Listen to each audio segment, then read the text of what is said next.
Bella, did you know vampires are bats? Yes. I am Batman. You were gone. Do you like cloudy with a chance of meatballs? You're asking me about the weather? No, the movie. Well, I don't really like the rain.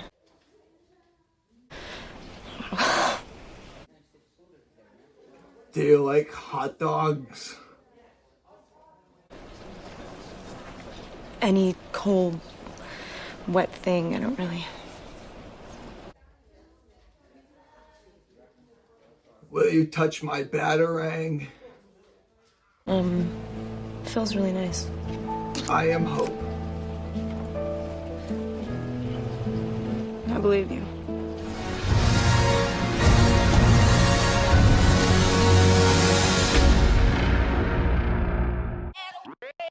The best piece of advice I have for someone trying to succeed in the film industry or any creative space is if you're doing what everyone else is doing, you're doing it wrong.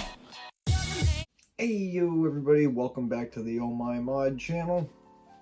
Today we are discussing the Batman.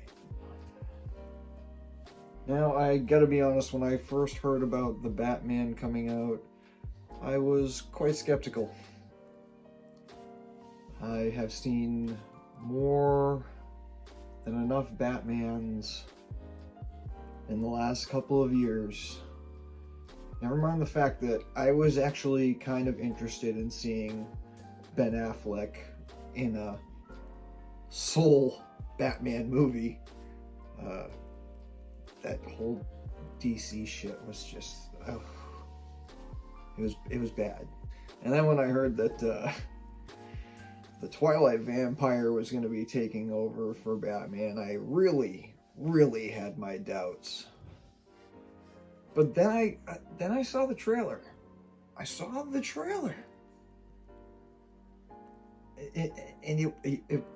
It wasn't a beefy Batman.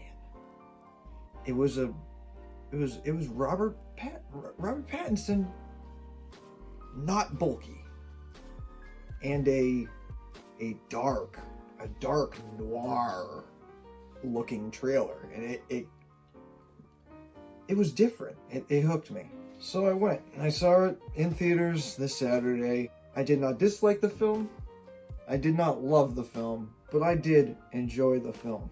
We have a Batman, a young Batman. Somewhat inexperienced, but still has the gumption to get things done. We have an Alfred who is somewhat distant.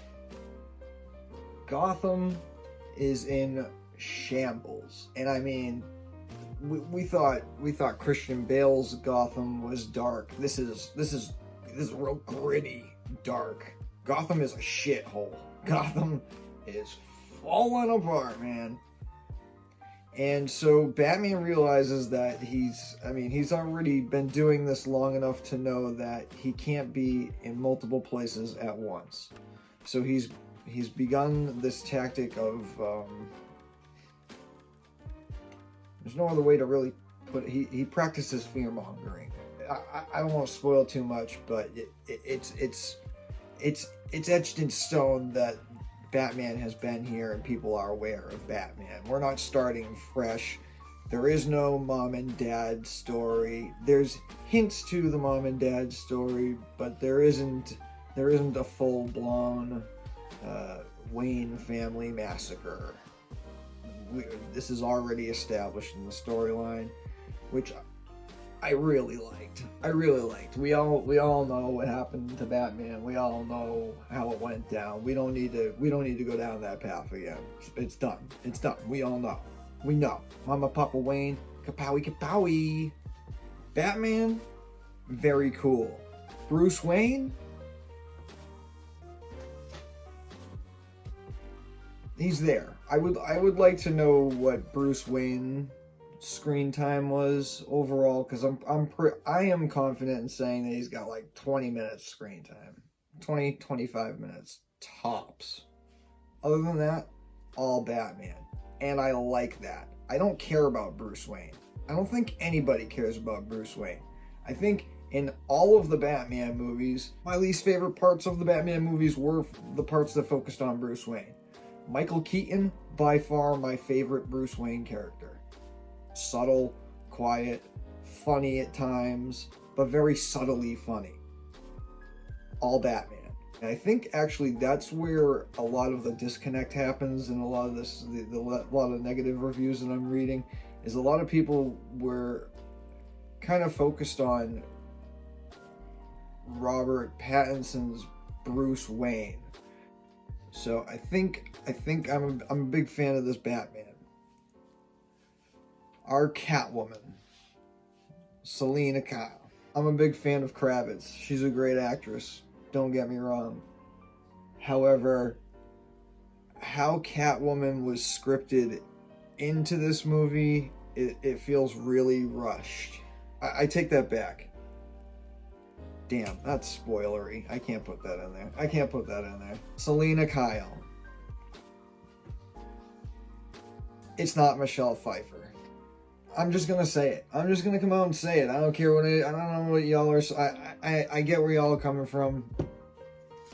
Kravitz is a great actress, but she's not Michelle Pfeiffer. And I think that's where I think we all know that's our best Catwoman. You can't beat Tim Burton's Catwoman.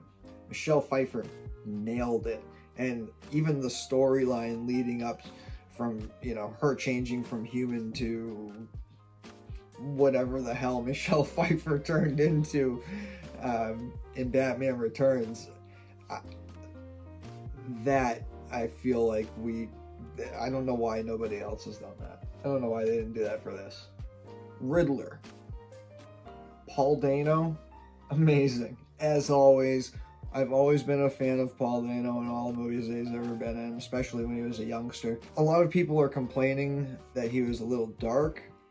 I loved this version of Riddler. Dark, gritty. I wasn't a fan of his minions, I guess you should say. I felt like that was a little blown over the top.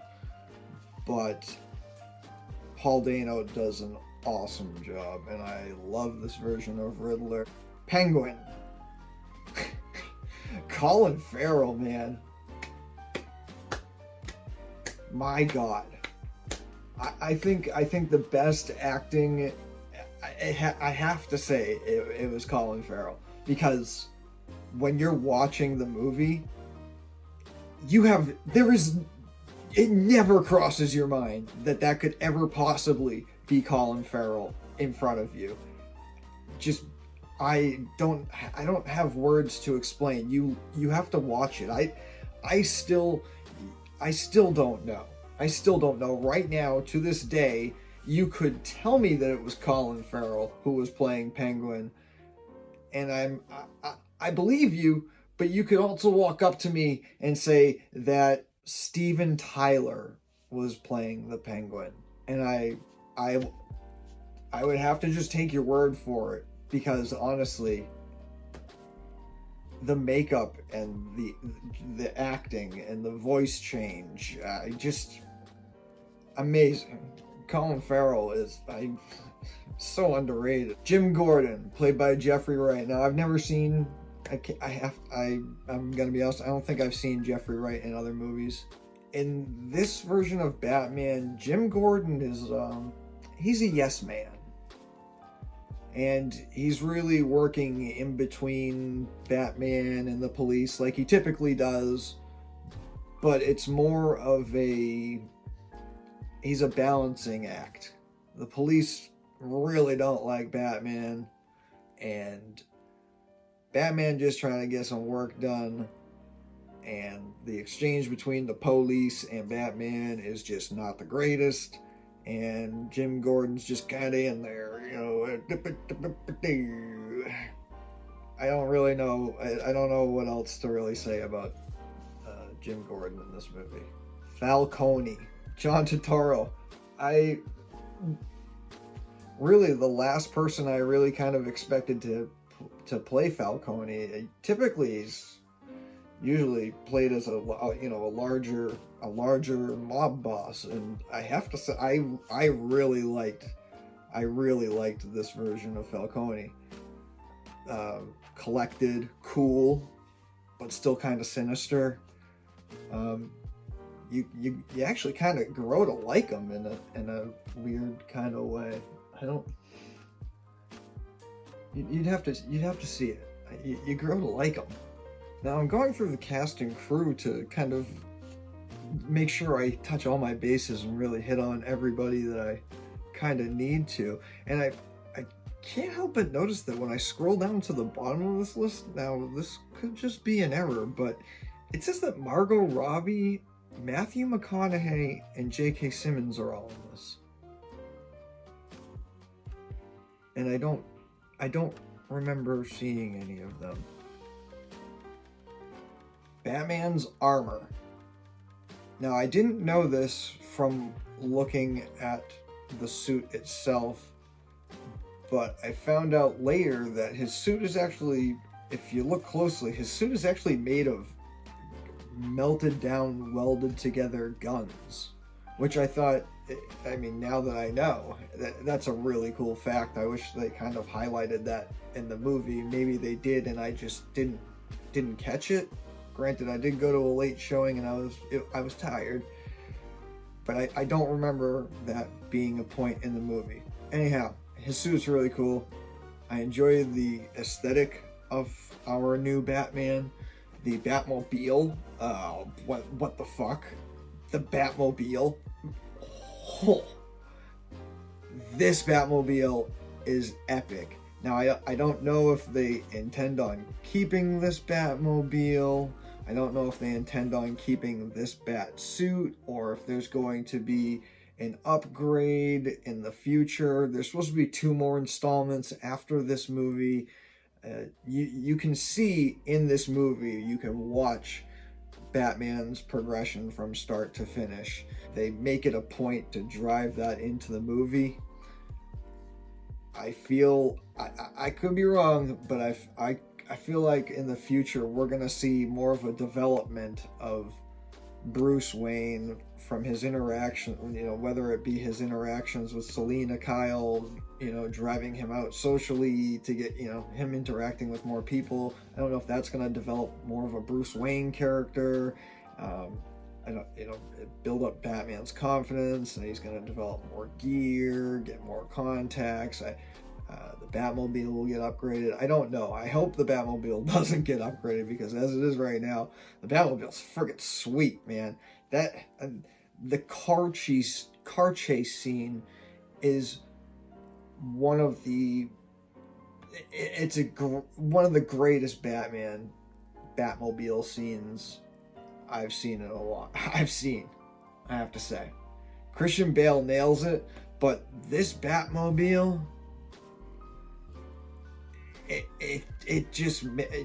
that scene is amazing. There is an amazing scene in this movie. The car chase is,